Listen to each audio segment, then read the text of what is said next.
जब संत आते तो कुछ न कुछ बेच करके उनका स्वागत करते।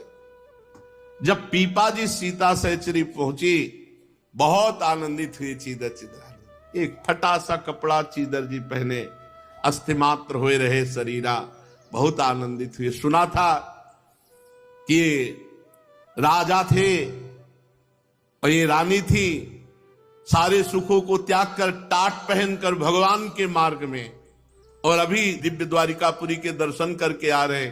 बहुत प्रसन्न, नाच पड़ा मन चीदर जी का।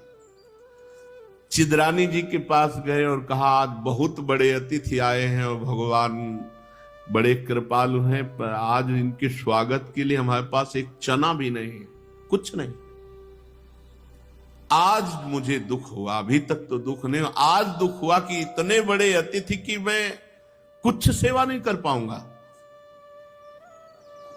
चिदरानी जी ने कहा, शोक करने की अभी गुंजाइश नहीं है, मेरे शरीर का एक वस्त्र ऐसा अभी बिक सकता है।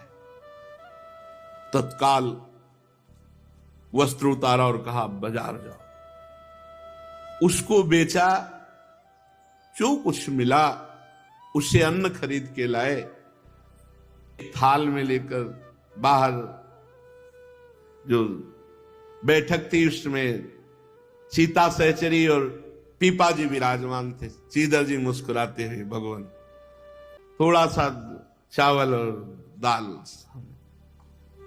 सीता सहचरी जी फौरन अंदर गई कि कहां है भक्तानी जी, कहां है? तो देखा वो रसोई में ग्रीवा नीचे किए हुए भगवान के चिंतन में अश्रु प्रवाह कर रहे थे। नाथ, आपने लाज रख ली, नहीं आज इतने बड़े भगत हमारे दरवाजे से भूखे चले जाते।